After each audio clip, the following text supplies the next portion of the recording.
இந்த ஷிர்க் என்ற இணை வைப்பு பாவம் இருக்கிற இந்த பாவத்தை சுத்தம் செய்துவிட்டு அல்லாஹ்விடத்தில் தௌபா செய்யாமல் பாவ மன்னிப்பு கேட்காமல் அதே நிலையிலேயே அதே நம்பிக்கையில் இருந்து மரணித்து விட்டால் அல்லாஹ் சொல்லி காட்டுறான், இன்னல்லாஹ லா யக்ஃபிரு ஐ யுஷ்ரக பிஹி. திருமறை குர்ஆனுடைய சூரத்து நிசாவுல 4வது அத்தியாயம் 48வது வசனத்திலே எடுத்து பாருங்கள். அல்லாஹ் சொல்லி காட்டுகிறான், இன்னல்லாஹ லா யக்ஃபிரு ஐ யுஷ்ரக பிஹி. தனக்கு ஷிர்க் வைக்கப்படுவதை அல்லாஹ் மன்னிக்கவே மாட்டான். வமை யுஷ்ரிக் பில்லாஹ், எவன் அல்லாஹ்வுக்கு இணை கற்பிக்கின்றானோ ஃபக்கத் ஹர்ரமல்லாஹு அலைஹில் ஜன்னah, அவருக்கு சொர்க்கம் ஹராமாக்கப்பட்டு விட்டது. லா யமூது ஃபீஹா வலா யஹ்யா, அங்கே அவர்கள் வாழவும் மாட்டார்கள் சாகவும் மாட்டார்கள். அந்த நரக வேதனை இருக்குதே, அங்க மவுத் வந்தாதான் கதறுவான், மவுத்தும் வராது, வாழவும் முடியாது. அப்படிப்பட்ட ஒரு மோசமான ஒரு வேதனை நரக வேதனை. அந்த நரக வேதனையில் நிரந்தரமாக இருக்கக்கூடியவர்கள் யார்? இந்த இணை வைப்பில் இருக்கக்கூடியவர்கள், ஷிர்க் செய்யக்கூடியவர்கள் தான் நிரந்தர நரகத்திலே இருப்பார்கள் என்று திருமறை குர்ஆன்ல அல்லாஹ் சொல்லி காட்டுகிறான். எதனால் அல்லாஹ் இதுக்கு மட்டும் அவ்வளவு கோபப்படுறான்? மற்ற பாவங்களை மீது கோபப்படுறதை விட இந்த ஷிர்க்குக்கு ஏன் அல்லாஹ் கோபப்படுறான்னு சொன்னா, இது இறைவனுக்கு செய்யக்கூடிய ஒரு துரோகம். சாதாரண ஒரு மனிதன் இன்னொரு மனிதன் ஒரு மனிதனுக்கு துரோகம் செய்து விட்டால் அவனுக்கு எவ்வளவு கோபம் வருது. எதிரியை கூட மன்னிச்சிருவது, துரோகியை மன்னிக்க மாட்டேன்னு சொல்லுவானா இல்லையா? துரோகம்னா என்ன? நம்பிக்கையை பால்படுத்துறது. அதாவது துரோகத்துக்குரிய அந்த இடத்தை வேற ஒரு நபருக்கு கொடுக்கும் பொழுது ஒரு கணவன் என்ன பார்க்கிறான்? அது மிகப்பெரிய ஒரு துரோகமாக பார்க்கிறான். ஒன்னே விவாகரத்து செய்து விடுகிறான், அல்லது கொலை செய்யக்கூடிய அளவுக்கு கூட துணிந்து விடுகிறான். அவ்வளவு பெரிய துரோகமாக, அது எப்படி எனக்குள்ள இடத்தை எப்படி மற்றவருக்கு கொடுக்க முடியும் என்கிற அளவுக்கு கோபப்படுகிறான் என்று சொன்னால், ஒரு மனிதனுக்கு இவ்வளவு ரோஷம் இருக்கிறது என்றால் அல்லாஹ்வுடைய ரசூல் ஸல்லல்லாஹு அலைஹி வஸல்லம் சொல்லி காட்டுகிறார்கள், மனிதர்களை விட அதிகமாக ரோஷம் உள்ளவன் அல்லாஹ். இறைவனுக்குரிய இடத்தை இறைவன் அல்லாதவர்களுக்கு அந்த இடத்தை கொடுத்தோம் என்று சொன்னால் அதற்கு அல்லாஹ் கோபப்படுவதை போன்று வேறு எதற்கும் கிடையாது. இன்னல் ஹம்தலில்லாஹ் நஹ்மதுஹு வ நஸ்தஈனுஹு வ நஸ்தக்ஃபிருஹு வ நஊது பில்லாஹி மின் ஷுரூரி அன்ஃபுஸினா வ மின் ஸய்யிஆத்தி அஅமாலினா மை யஹ்திஹில்லாஹு ஃபலா முضில்ல லஹு வ மை யுضلில்ஹு ஃபலா ஹாதிய லஹு அஷ்ஹது அன் லா இலாஹ இல்லல்லாஹு வஹ்தஹு லா ஷரீக லஹு வ அஷ்ஹது அன்ன முஹம்மதன் அப்துஹு வ ரசூலுஹு அம்மா பஅத். ஃபகத் क़ால அல்லாஹு தஆலா ஃபில் குர்ஆனில் அஸீம் வல் ஃபுர்கானில் மஜீத். அஊது பில்லாஹி மினஷ் ஷைத்தானிர் ரஜீம். யா அய்யுஹல்லதீன ஆமனு தக்குல்லாஹ ஹக்க துகாதிஹி வ லா தமூதுன்ன இல்லா வ அன்தும் முஸ்லிமூன். وقال رسول الله صلى الله عليه وسلم إن أصدق الحديث كتاب الله وأحسن الهدي هدي محمد وشر الأمور محدثاتها وكل محدثة بدعة وكل بدعة ضلالة وكل ضلالة في النار. அன்பிற்குரிய ஏக இறைவனாகிய எல்லாம் வல்ல அல்லாஹு சுப்ஹானஹு தஆலாவின் நல்லடியார்களே, அருமை பெரியோர்களே, தாய்மார்களே, சகோதர சகோதரிகளே, அல்லாஹுடைய மாபெரும் கிருபையினால் தமிழ்நாடு தௌஹீத் ஜமாஅத் புதுக்கோட்டை மாவட்டம் ராஜேந்திரபுரம் கிளை சார்பாக ஏற்பாடு செய்யப்பட்டிருக்கக்கூடிய இந்த தர்பியா நிகழ்ச்சியில அல்லாஹுடைய மார்க்கத்தை அதன் தூய்மையான வடிவிலே அறிந்து அதன் அடிப்படையில் நம்முடைய வாழ்க்கையை அமைத்துக் கொள்ள வேண்டும் என்கிற உயரிய நோக்கத்தோடு நாம் எல்லாம் இங்கு குழுமி இருக்கின்றோம். அந்த முன்னாடி கொஞ்சம் சேர் ஃப்ரீயா இருக்கு, அதனால அங்க உட்கார்ந்து சகோதரர்கள் முன்னாடி சைட்ல இருக்கிறத விட முன்னாடி இருந்தா கொஞ்சம் நல்லா இருக்கும்.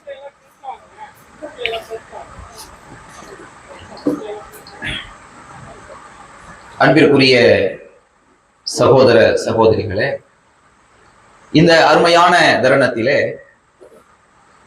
ஏகத்துவமும் இணை வைப்பும் என்ற தலைப்பு தேர்வு செய்யப்பட்டிருக்கிறது.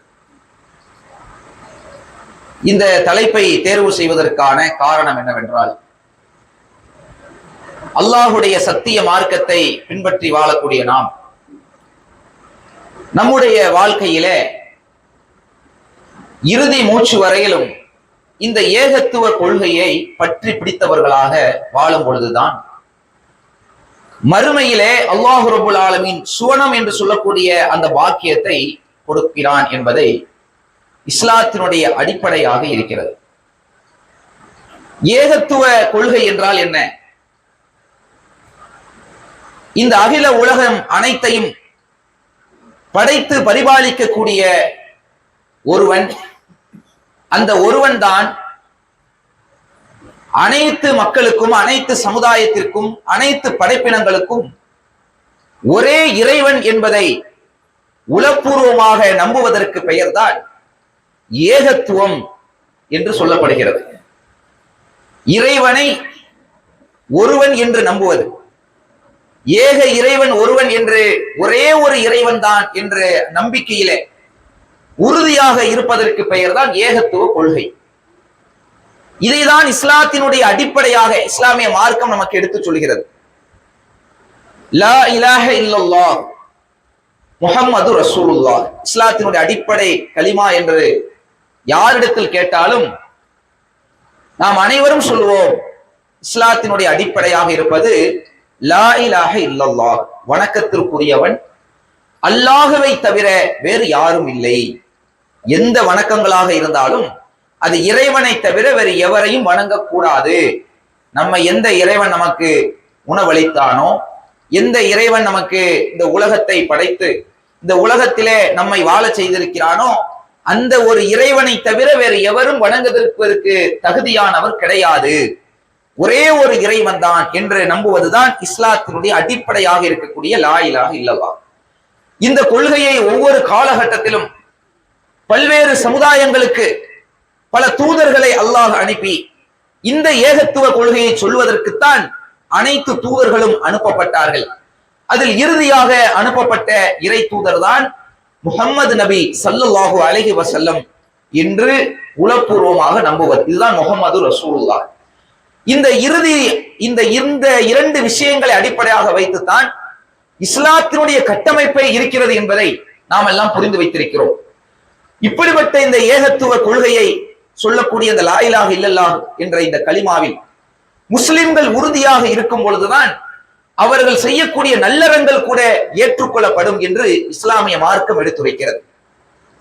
நாம் செய்யக்கூடிய தொழுகையாக இருக்கட்டும், நாம் ரமலானில் வைக்கக்கூடிய நோன்பாக இருக்கட்டும், லட்சக்கணக்கான ரூபாய்களை செலவழித்து செய்து வரக்கூடிய ஹஜ்ஜு போன்ற வணக்கங்களாக இருக்கட்டும், இன்ன பிற வணக்க வழிபாடுகள் அனைத்துமே அல்லாஹ் எதை வைத்து முடிவு செய்கிறான்?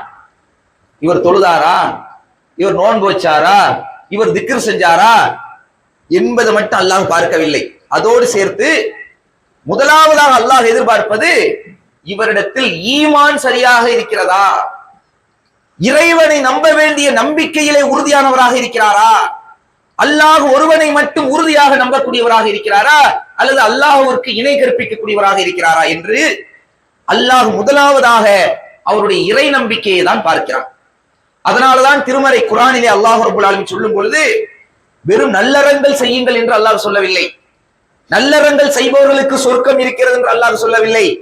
இல்லல்லதீன ஆமனு வ அமிலுஸ் ஸாலிஹாத், ஈமான் கொண்டு யார் நல்லறங்கள் செய்கிறார்களோ, ஈமான் கொண்டு நல்லறங்கள் செய்பவர்களுக்கு தான் சொர்க்க சோலைகள் இருப்பதாக திருமறை குர்ஆனிலே அல்லாஹ் ரப்பல் ஆலமீன் குறிப்பிடுகிறார். நமக்கெல்லாம் தெரிந்திருக்கக்கூடிய ஒரு சின்னஞ்சிறிய ஒரு சூரா வல் அஸ்ர் என்று ஆரம்பிக்கக்கூடிய அந்த சூரா, அந்த சூறாவுல அல்லாஹ் என்ன சொல்றான்? வல் அஸ்ர் இன்னல் இன்சான லஃபீ ஹுஸ்ர்.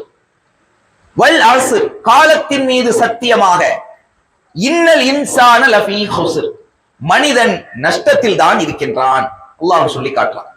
காலத்தின் மீது சத்தியமிட்டு அல்லாஹ் ரப்பல் ஆலமீன் சொல்லும் பொழுது மனிதன் நஷ்டத்தில் தான் இருக்கிறான்.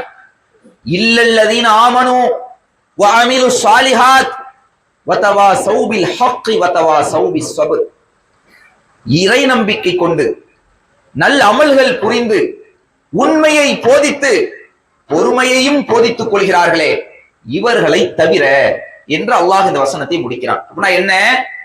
யார் ஈமான் கொண்டு நல்லறங்கள் செய்கிறார்களோ, யார் சத்தியத்தை உண்மையை உடைத்து சொல்கிறார்களோ, பொறுமையை போதித்துக் கொள்கின்றார்களோ, இவர்கள் மட்டும்தான் வெற்றியாளர்கள், இவர்களுக்குத்தான் சொர்க்கம் இருக்கிறது.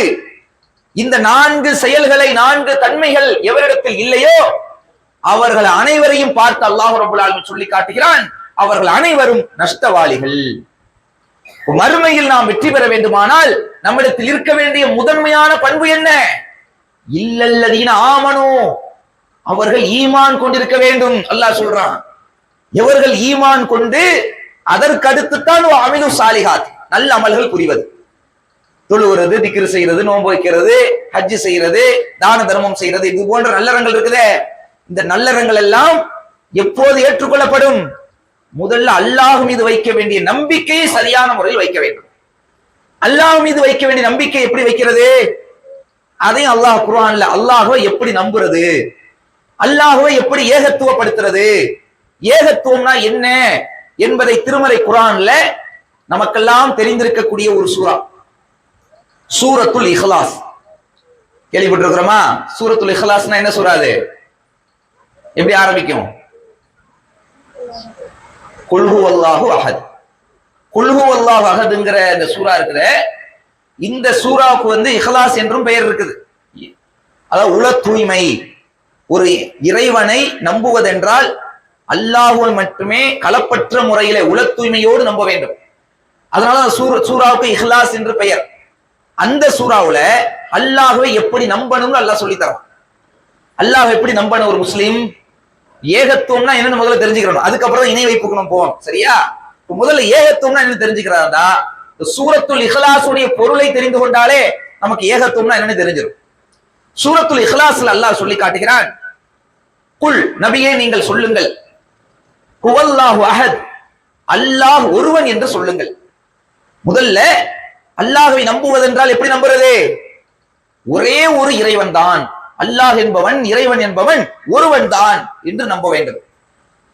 அடுத்து அல்லாஹ்வுடைய தன்மையாக இன்னொரு விஷயத்தை அல்லாஹ் ரப்பல் ஆலமீன் சொல்லி தருகிறான், அல்லாஹு ஸமத். அந்த அல்லாஹ் எப்படிப்பட்டவன் தெரியுமா? அவன் எந்த தேவையும் அற்றவன். அல்லாஹ்விற்கென்று இது தேவை அது தேவை என்று எதுவுமே கிடையாது. நாம் அல்லாஹ்வுக்காக தொழுகிறோம், இந்த தொழுகை அல்லாஹ்வுக்கு தேவையா? யோசித்து பாருங்கள். தொழுகிறது எதுக்கு? அல்லாஹ்வுடைய கட்டளை, நமக்கு தொழுகிறது கடமை. நாம் தொழுக ஒருத்தர் சமுதாயம், ஒட்டுமொத்த சமுதாயம் அல்லாஹ்வை தொழாம விட்டுட்டாங்கன்னு வச்சுக்கிறீங்க, அல்லாஹ்வுக்கு எதுவும் பாதிப்பு இருக்கா? அல்லாஹ்வுக்கு எதுவும் நஷ்டமாயிருமா? தொழுகிறது நமக்காக, அல்லாஹ்வுக்காக தான் தொழுகிறோம். அந்த தொழுகன் மூலமாக கிடைக்கக்கூடிய நன்மை நம்மை சொர்க்கத்துக்கு அழைத்து செல்லும். அவ்வளவுதான். ஒருத்தர் தொழுகலன்னு சொன்னா நஷ்டம் யாருக்கு? யார் தொழுகாம இருக்கிறாங்களோ அவங்களுக்கு தான் நஷ்டம். யார் தொழுகையை பேணவில்லையோ அவர்களுக்குத்தான் மறுமையிலே தண்டனை இருக்கிறதே தவிர, ஒருத்தன் தொழுகல, ஒருத்தன் நோன்பு வைக்கவில்லை, ஒருத்தன் ஹஜ் செய்யவில்லை, ஒருத்தன் திக்ர் செய்யவில்லை என்றால் நஷ்டம் அல்லாஹ்வுக்கா மனிதனுக்கா? மனிதர்களுக்குத்தான் நஷ்டமே தவிர அல்லாஹ்வுக்கு இந்த தொழுகை. அதான் அல்லாஹ் சொல்றான், இந்த குர்பானி விஷயத்துல கூட அல்லாஹ் சொல்லும் போது நம்ம இடத்துல அல்லாஹ் என்ன சொல்லி காட்டுறான், லை யனால் அல்லாஹு லுஹூமுஹா வலா திமாஉஹா, அவற்றின் இரத்தமோ அவற்றின் மாமிசமோ அல்லாஹ்வை அடைவது கிடையாது. அல்லாஹ்வுக்கு நீங்க அல்லாஹ்வுக்காக அறுக்கிறோம்ங்கிறமே, அல்லாஹ்வுக்காக தான் அறுக்க வேண்டும். அல்லாஹ்வுக்காக அறுப்பது என்பது இந்த சதை, இந்த மாமிசம், இந்த ரத்தம் அல்லாஹ்வுக்கு போகாது. வலாக்கி யனாலுஹு தக்வா மின்கும், மாறாக உங்களிடத்தில் இருக்கக்கூடிய இறையச்சம் தான் அவனை சென்றடையும்.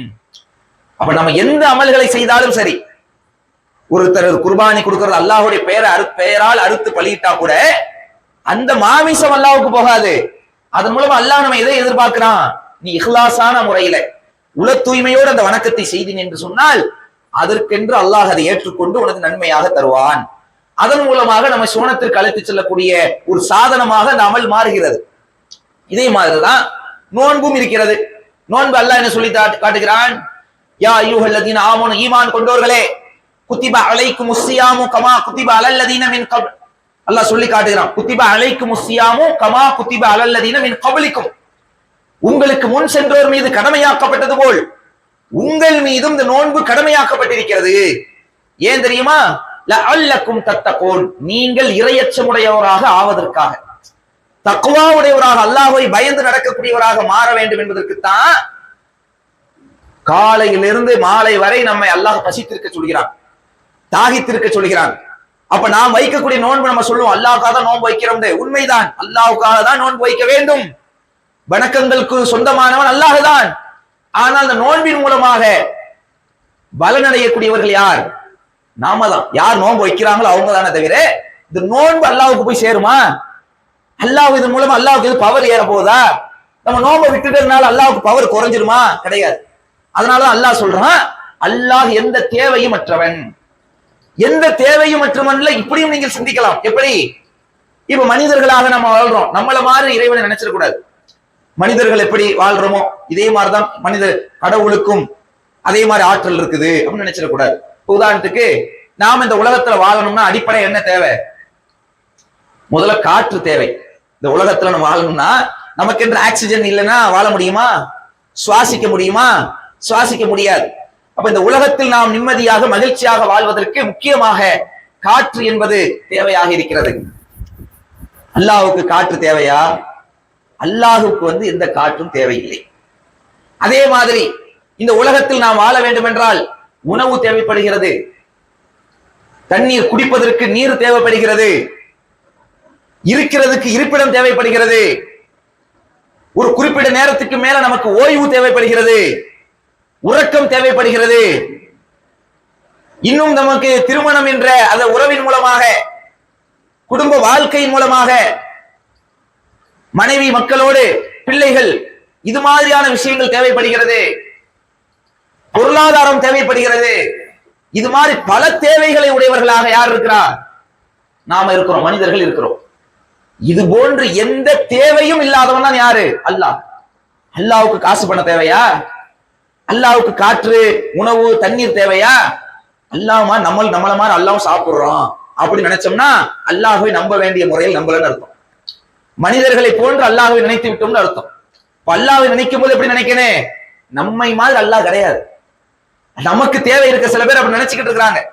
கடவுளுக்கு சாப்பாடு சாப்பிடுறது, நம்ம வைக்கிறது சாப்பாடு கடவுள் சாப்பிடுவாரு, கடவுளுக்கு சாப்பாடு தேவைப்படுது, கடவுளுக்கு நீர் தேவைப்படுது, கடவுளுக்கு புள்ள குட்டி இருக்குது, இப்படி எல்லாம் சில பேர் நினைக்கிறாங்களே. இஸ்லாம் இது போன்ற நம்பிக்கைகள் அனைத்தையுமே உடை தெரிகிறது. அவன் எந்த தேவையும் அற்றவன். அல்லாஹ் எப்படிப்பட்டவன் என்றால், இறைவன் எப்படிப்பட்டவன் என்றால் எந்த தேவைக்கும் அப்பாற்பட்டவன். எந்த மனுஷனுக்கு தேவைப்படுற மாதிரி அல்லாஹ்வுக்கு தேவை இல்லை. லம் எலித் வலம் யூலத், அவன் யாரையும் பெறவும் இல்லை, யாருக்கும் பிறக்கவும் இல்லை. இப்படி நம்பணும். அல்லாஹ்வை நம்புறது என்றால் அல்லாஹ் ஒருத்தன் நம்புறது மட்டும் பத்தாது. அல்லாஹ் எப்படி நம்பனே? அல்லாஹ் ஒருவன், அவன் எந்த தேவையும் அற்றவன், அவன் யாரையும் பெறவும் இல்லை, அவனுக்கு புள்ள குட்டியும் கிடையாது, அவன் யாருக்கும் பிறக்கவும் இல்லை, அவனுக்கு தாய் தந்தையும் கிடையாது. இல்ல அல்லாஹ்வுக்கு இந்த இவர் தான் தாய், இவர் தான் தகப்பன், கடவுளுக்கு இவரெல்லாம் மகன் அப்படின்னு சொன்னோம்னா அப்படி நம்புகிறார்கள் சிலர். அல்லாஹ் கடுமையான கோபத்துக்குரிய காரியமாக அல்லாஹ் பார்க்கிறான். இறைவனுக்கு மகன் இருக்கிறார் என்று சொல்லும் போது சில பேர் சொல்றாங்களே கடவுளுக்கு மகன் இருக்கிறாங்கன்னே, இதனால் வானம் இடிந்து விழக்கூடிய அளவுக்கு அல்லாஹ்வுடைய கோபத்துக்குரிய காரியமாக அல்லாஹ்வுடைய மார்க்கம் எச்சரிக்கிறது. அப்ப கடவுளுக்கு, இறைவனுக்கு எந்த மகனும் இல்லை, தாய் தந்தையும் இல்லை, அவன் தனித்தவன் என்று நம்ப வேண்டும். இதுக்கு அடுத்து அல்லாஹ் சொல்லி காட்டுறான், வலம் யகுல்லஹு குஃபுவன் அஹத். நல்லா விளங்கிக்கிறங்க. குல்ஹு அல்லாஹ், மற்ற சூறாக்களுடைய பொருள்கள் எல்லாமே தெரிந்திருக்க வேண்டும். முக்கியமாக இந்த சூரா, குல்ஹு அல்லாஹ் சூரா இருக்குதே, இதை ஏதோ நம்ம அன்னைக்கு பாக்குறோம். பல பேர் இந்த ஃபாத்தியா ஓதுறதுக்கு இந்த சூரத்துல் ஃபாத்திஹா சூறாவையும் இந்த குல்ஹு அல்லாஹ் சூறாவை எல்லாம் சும்மா சடங்குக்கு பயன்படுத்திக்கிட்டு இருக்காங்க. ஆனா குல்ஹு அல்லாஹ் சூறாங்கிறது அதனுடைய பொருளை உணர்ந்து அல்லாஹ்வை நம்ப வேண்டிய ஒரு சூரா. ஒவ்வொரு முஸ்லிம்களும் கண்டிப்பாக அறிந்திருக்க வேண்டிய ஒரு அத்தியாயம் அது. அதுதான் நம்ம ஏகத்துவத்தை, அல்லாஹ்வுக்கு இணை வைக்காமல் அல்லாஹ்வை நம்பக்கூடிய ஒரு விஷயத்தை ஆணிபூர்வமாக ஆழமாக நம்முடைய உள்ளத்திலே அழுத்தம் திருத்தமாக பதிய வைக்கக்கூடியதாக இருக்க வேண்டும். வலம் யகுல்லஹு குஃபுவன் அஹத், அவனுக்கு நிகர் யாரும் இல்லை. அல்லாஹ்வை நம்புவது என்றால் எப்படி நம்ப வேண்டும்? அவர் அந்த மனிதன் மாதிரி, அந்த மனிதனுக்கு இருக்கக்கூடிய ஆற்றல் அல்லாஹ்வுக்கும் இருக்குது, இல்ல அல்லாஹ்வுடைய ஆற்றல் இந்த மனுஷனுக்கு இருக்குது, அல்லாஹ்வுக்கு இருக்கக்கூடிய இந்த பண்பு இந்த மனிதனுக்கு இருக்குது அப்படி நம்பிவிட்டால் முடிஞ்சிச்சு. அவன்கிட்ட ஏகத்துவம் இல்லைன்னு அர்த்தம், அவன்கிட்ட தௌஹீத் இல்லைன்னு அர்த்தம். தௌஹீத்னா ஏகத்துவம்.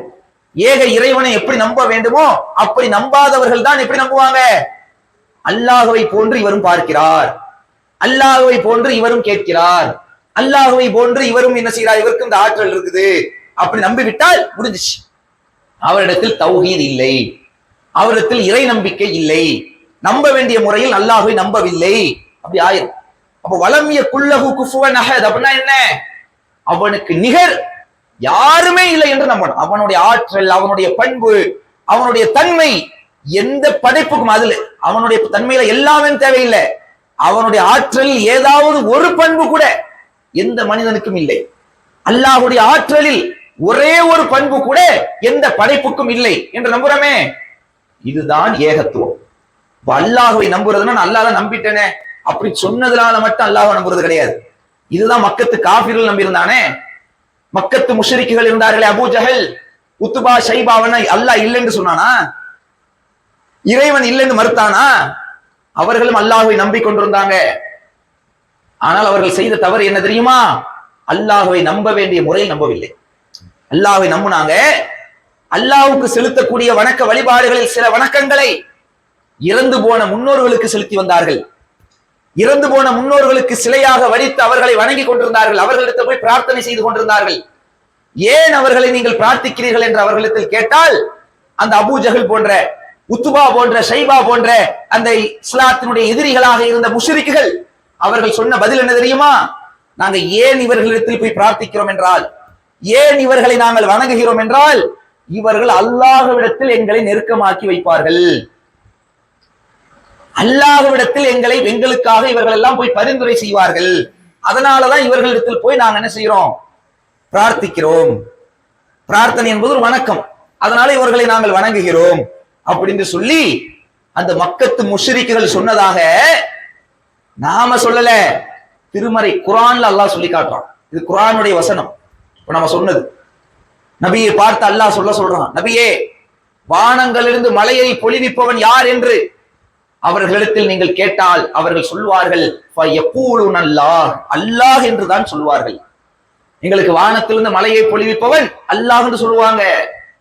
உங்களை படைத்தது யார் என்ற அந்த மக்கத்து முஷ்ரிக்கள்கிட்ட போய் கேட்டீங்கன்னா அவன் சொல்லுவான், அல்லாஹ் தான் எங்களை படைச்சான்னு சொல்லுவான். எங்களுக்கு உணவளிக்கிறது அல்லாஹ் தான் சொல்லுவான். அப்ப ஏன் அவன் முஷ்ரிக் ஆனா? அவனை ஏன் ஷிர்க் செய்து விட்டான்னு சொல்றோம்? ஏன் அவர்களை இணை வைத்து விட்டான்னு சொல்றோம்? ஏன் தெரியுமா? அல்லாஹ் தான் நம்மளை படைச்சது, அல்லாஹ் தான் நமக்கு உணவளிக்கிறது, அல்லாஹ் தான் நமக்கு செல்வத்தை வழங்குறது விளங்கி இருந்தாலும் அல்லாஹ்வுக்கு செலுத்த வேண்டிய வணக்கங்களை இன்னும் சிலருக்கு செலுத்தினார்கள். அல்லாஹ்வை போன்று இவரும் செவியேற்கிறார், அல்லாஹ்வை போன்று இவரும் பார்க்கிறார் என்று இன்னும் சில நபர்கள் மீது ஈமான் வைத்திருந்தார்கள். அதனாலதான் அவர்கள் இணை வைத்து விட்டார்கள் என்று மார்க்கம் சொல்கிறது. அப்ப ஏகத்துவம் என்று சொன்னால் வெறும் இறைவனை நம்புவது மட்டுமல்ல, இறைவனை அந்த உலகத்தை படைச்சது இறைவன் தான் அப்படின்னு வெறுமனையா சொல்றது மட்டுமல்ல, அந்த இறைவனுடைய ஆற்றலோடு இறைவனை நம்ப வேண்டும். அவன் எந்த தன்மையும் மற்ற, எந்த தேவையும் மற்றவன், எந்த நபருக்கும் தாயும் அவனுக்கு எந்த நபரும் தாயும் தந்தையும் கிடையாது, அவனுக்கு புள்ள குட்டி கிடையாது நம்புறதோடு அவனுடைய ஆற்றல், அவனுடைய பண்பு வேற எவருக்கும் இல்லை என்று நம்புவதற்கு பேர் தான் ஏகத்துவம்.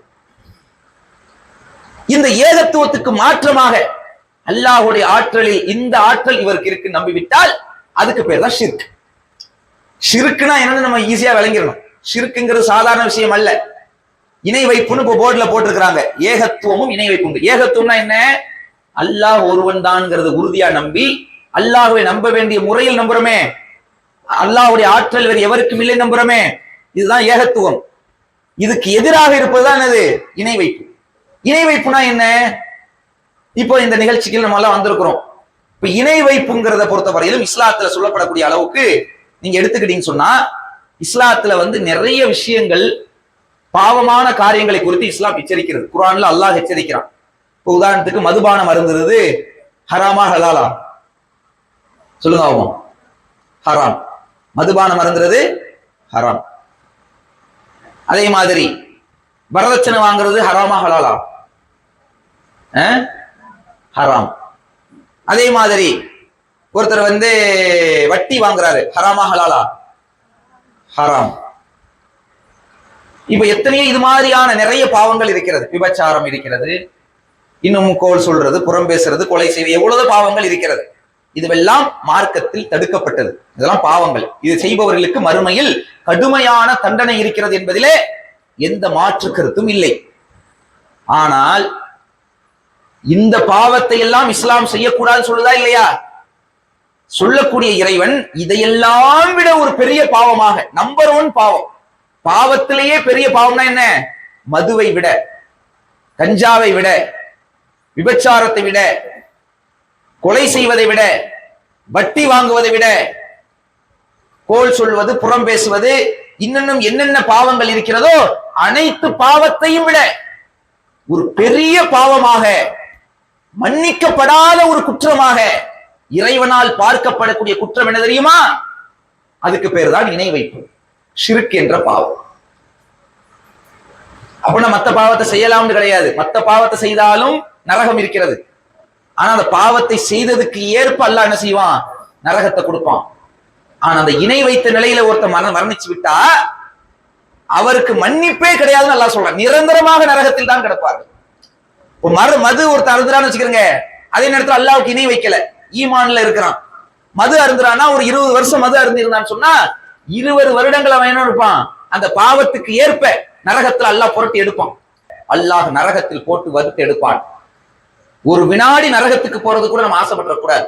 என்னதான் இருந்தாலும் நம்ம தான் ஷிர்க் வைக்கலையில, நம்மளை எப்படியாவது அல்லாஹ் சொர்க்கத்துக்கு அனுப்பிடுவான் அப்படின்னு ஆசைப்பட்டு பாவத்தில் விழுந்துடக்கூடாது.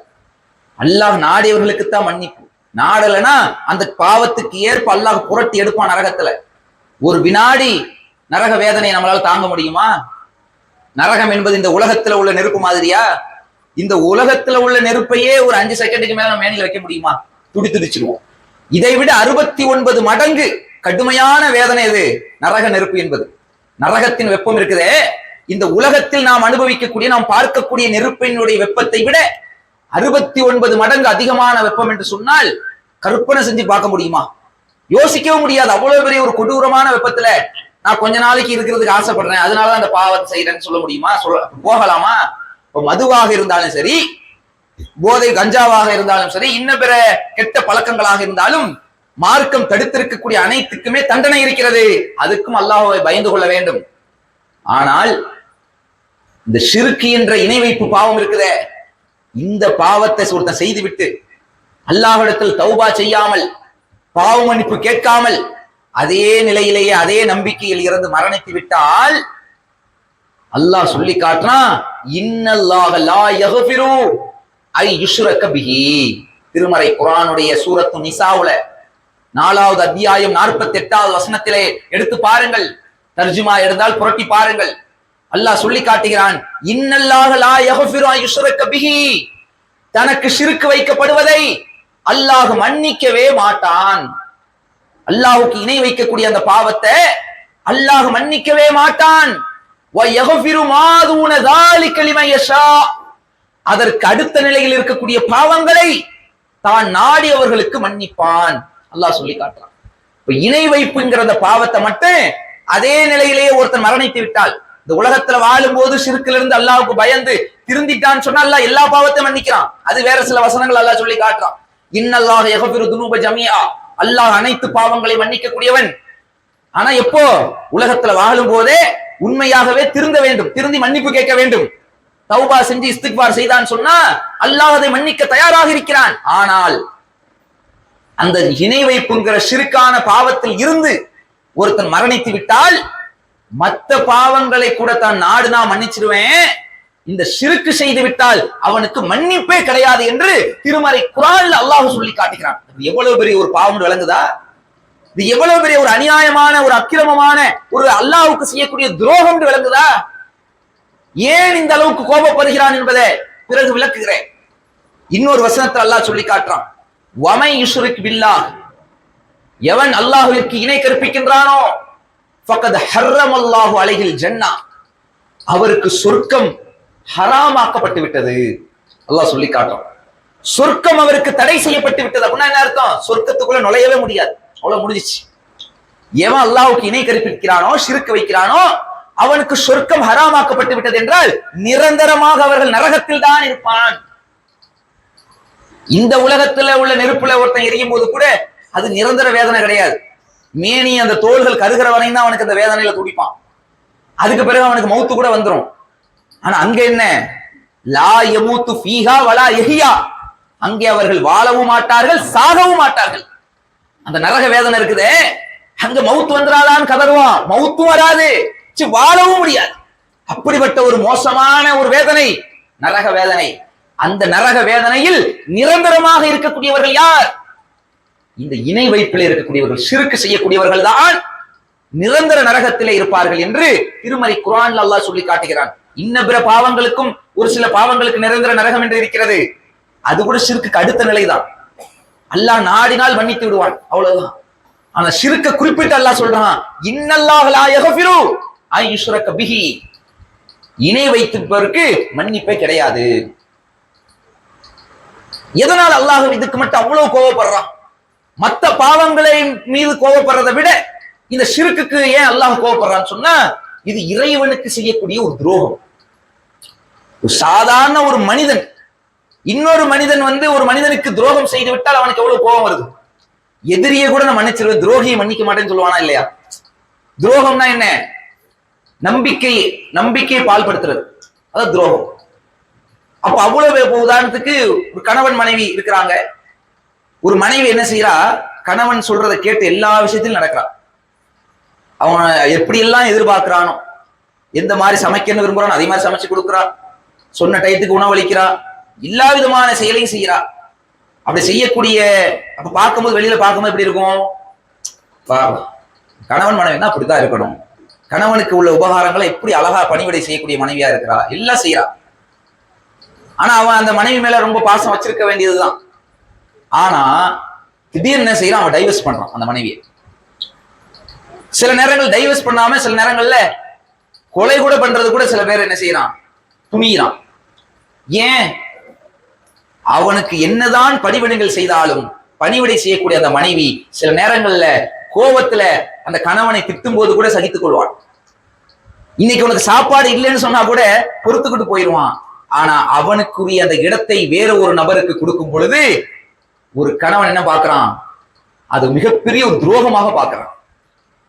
ஒன்னே விவாகரத்து செய்து விடுகிறான், அல்லது கொலை செய்யக்கூடிய அளவுக்கு கூட துணிந்து விடுகிறான். அவ்வளவு பெரிய துரோகமாக, அது எப்படி எனக்குள்ள இடத்தை எப்படி மற்றவருக்கு கொடுக்க முடியும் என்கிற அளவுக்கு கோபப்படுகிறான் என்று சொன்னால், ஒரு மனிதனுக்கு இவ்வளவு ரோஷம் இருக்கிறது என்றால் அல்லாஹ்வுடைய ரசூல் ஸல்லல்லாஹு அலைஹி வஸல்லம் சொல்லி காட்டுகிறார்கள், மனிதர்களை விட அதிகமாக ரோஷம் உள்ளவன் அல்லாஹ்.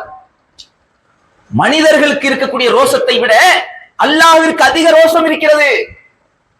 இறைவனுக்கு வைக்க வேண்டிய இடத்துல, இறைவனுக்குரிய இடத்தை இறைவன் அல்லாதவர்களுக்கு அந்த இடத்தை கொடுத்தோம் என்று சொன்னால், அதற்கு அல்லாஹ் கோபப்படுவதை போன்று வேறு எதற்கும் கிடையாது. நான் உனக்கு உன்னை படைத்திருக்கிறேன், நான் உனக்கு உணவளிக்கிறேன், நான் உனக்கு சுவாசிக்க காற்று அனுப்பியிருக்கிறேன், நான் உனக்கு இருப்பிடத்தை தந்திருக்கிறேன், நான் உனக்கு செல்வத்தை தந்திருக்கிறேன், நான் உனக்கு ரிஸ்கை தந்திருக்கிறேன். எனக்கு நன்றி செலுத்துவதை விட்டுவிட்டு எனக்கு செய்ய வேண்டிய வணக்கத்தை, எனக்கு செய்யக்கூடிய என்னுடைய அந்த செய்யக்கூடிய மற்ற வழிபாடுகளை, என் மீது வைக்க வேண்டிய நம்பிக்கையை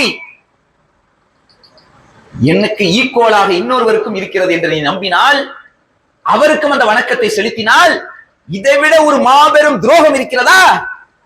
இதைதான் அல்லாஹ் என்ன செய்கிறான், ஏன் இந்த ஷிர்கான பாவத்துக்கு கோபப்படுகிறான் வழங்குதா? இணை வைப்பு என்றால் எதனால இவ்வளவு பெரிய பாவமாக அல்லாஹ் பார்க்கிறான்? இதுக்கு மட்டும் மன்னிப்பே கிடையாது, மன்னிக்க நிரந்தர நரகத்துல கிடையாது என்று அல்லாஹ் சொல்லக்கூடிய அளவுக்கு கடுமையான ஒரு பாவம் தான் இது ஷிர்க். சில பேர்லாம் இன்னைக்கு ஷிர்க்குன்னு சொன்னா இது முறுக்கு சாப்பிடுற மாதிரி இருக்கு சில பேர்களுக்கு. ஏப்பா இது ஷிர்க்குப்பா, இது செய்யாதுன்னு சொன்னா, ஆமா நீங்க எதை எடுத்தாலும் ஷிர்க்குன்னு தான் சொல்லுவீங்க. ஷிர்க்குன்னு சொன்னா உள்ள நடுங்க வேணாமா?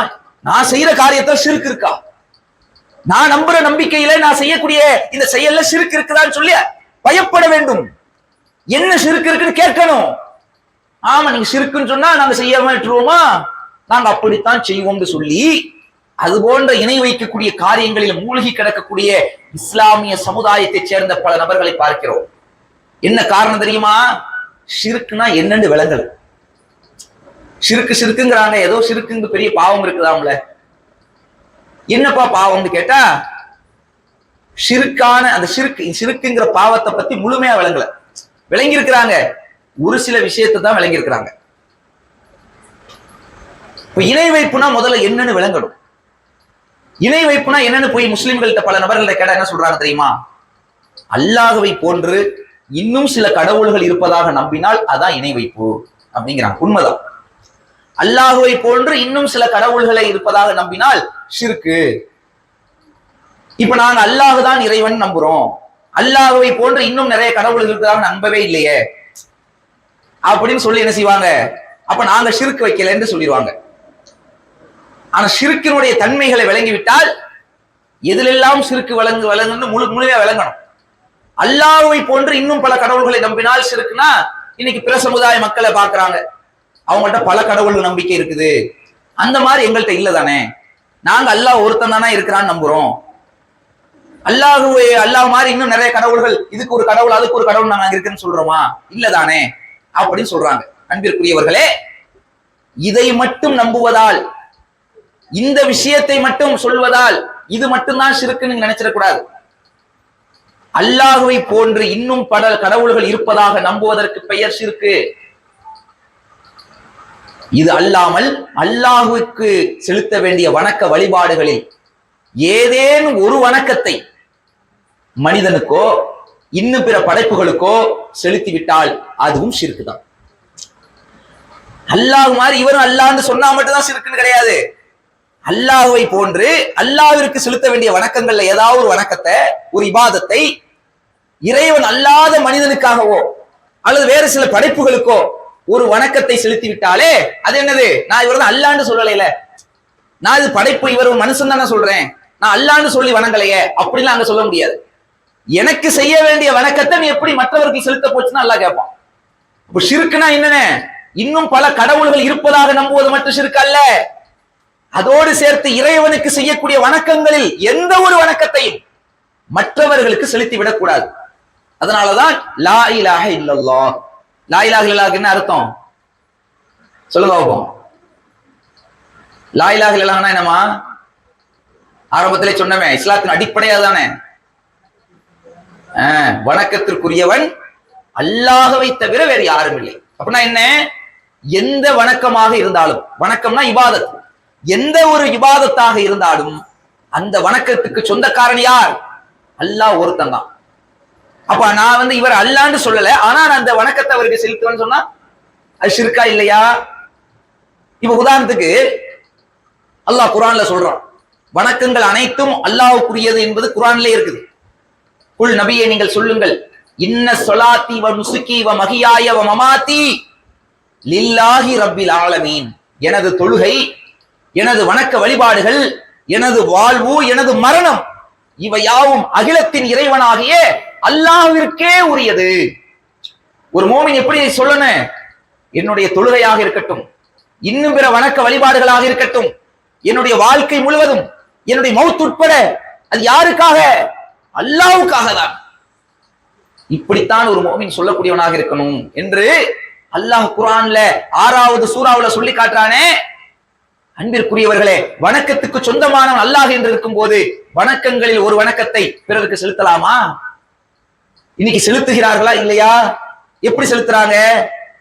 எப்படி இஸ்லாமிய சமுதாயம் அல்லாஹ்வுக்கு செலுத்தக்கூடிய வணக்கங்களில் சில வணக்கங்களை இறைவன் அல்லாதவர்களுக்கு செலுத்துகிறார்கள். எப்படி செலுத்துகிறார்கள்?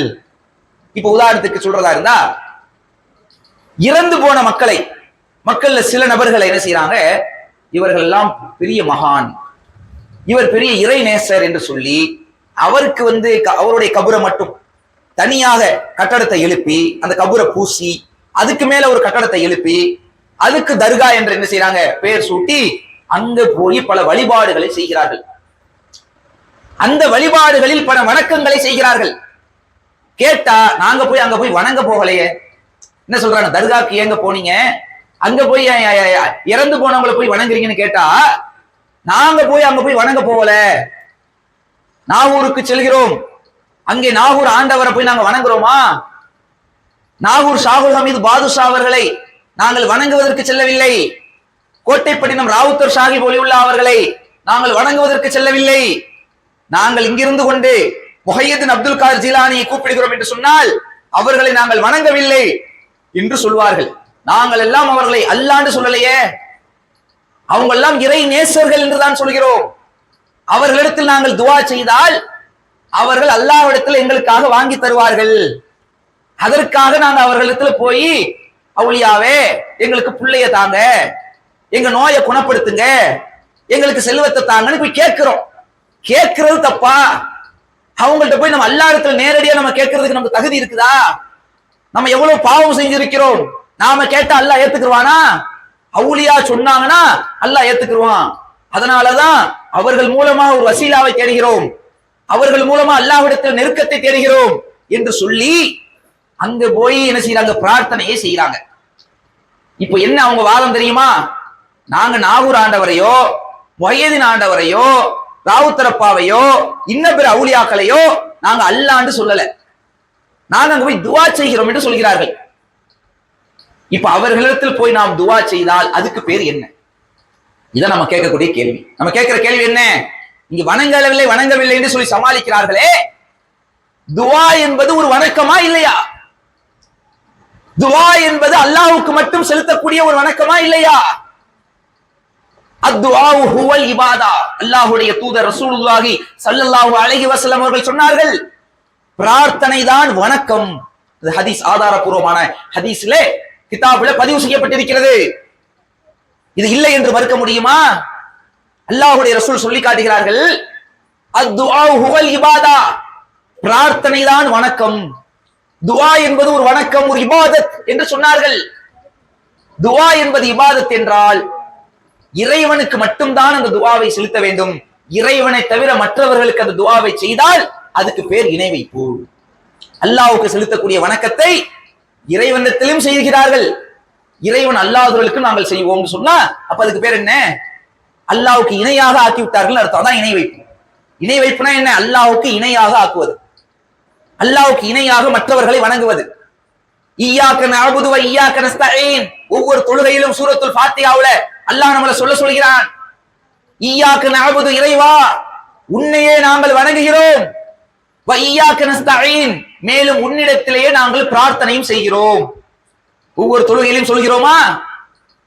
இதனுடைய பொருளை தெரிஞ்சிருந்தா, இந்த பொருளை ஒருத்தர் சிந்திச்சிருந்தா தர்காவினுடைய வாசல் படியில கூட கால் எடுத்து வைக்க மாட்டார்கள். இஸ்லாமிய சமுதாயம் இன்னைக்கு தர்கா போன்ற பல்வேறு விதமான ஷிர்கான காரியங்களை நோக்கி போறதுக்கு காரணம் என்ன தெரியுமா? உங்களுக்கு குர்ஆன்ல அல்லாஹ் என்ன சொல்றான்னு தெரியல, குர்ஆனுடைய பொருள் தெரியவில்லை, குர்ஆன்ல சொல்லி இருக்கக்கூடிய பல அத்தியாயங்களுடைய பொருள் தெரியவில்லை, சூரத்துல் ஃபாத்திஹாவுடைய பொருளே தெரியல.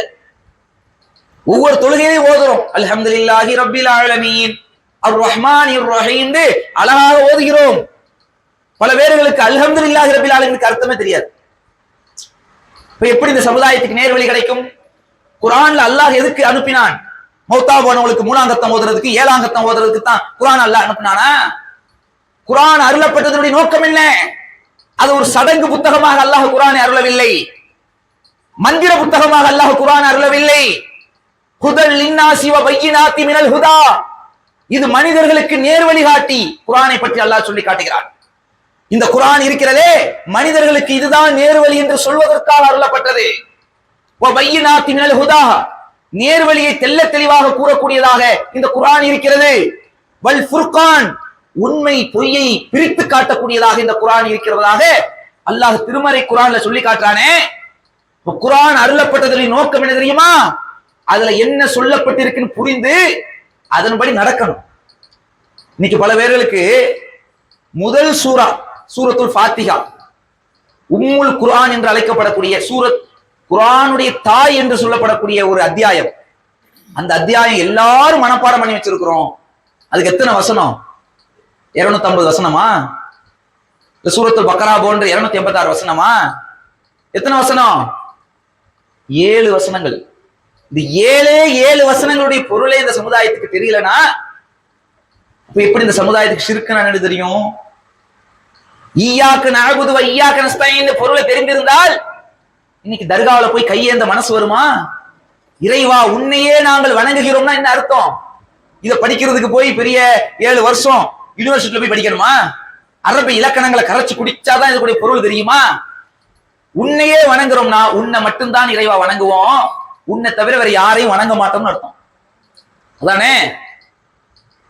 வையாக்க நஸ்தஈன், மேலும் உன்னிடத்திலேயே நாங்கள் உதவி தேடுவோம், உன்னிடத்தில் மட்டும்தான் நாங்கள் பிரார்த்தனை செய்கிறோம்னா என்ன அர்த்தம்?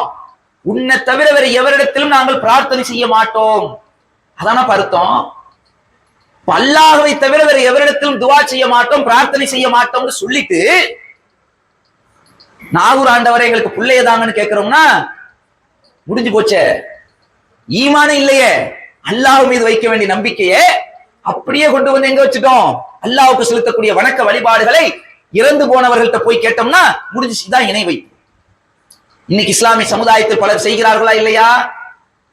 இதே போன்ற துவாவை அல்லாஹ்வுக்கு மட்டும்தானே துவா செய்யணும். அல்லாஹ்வை அன்றி மற்றவர்களை பிரார்த்தனை செய்யாதீர்கள் அல்லாஹ் குர்ஆன்ல சொல்றானே. நீங்கள் யாரிடத்தில் அல்லாஹ்வை அன்றி எந்த நபர்களை நீங்கள் அழைக்கிறீர்களோ அவர்களும் உங்களை போன்ற அடிமைகளே. திருமறை குர்ஆன்ல அல்லாஹ் சொல்கிறானா இல்லையா? அப்படிப்பட்ட இறந்து போன அடியார்களிடத்தில் போய் புள்ளையதாங்க நோய் நீக்குங்கன்னு சொல்லி கேட்கிறோமே. இன்னைக்கு போய் பாருங்க, தர்காவில் நாகூர்ல போய் 10 நாள் 20 நாள் 40 நாள் தங்குறாங்க.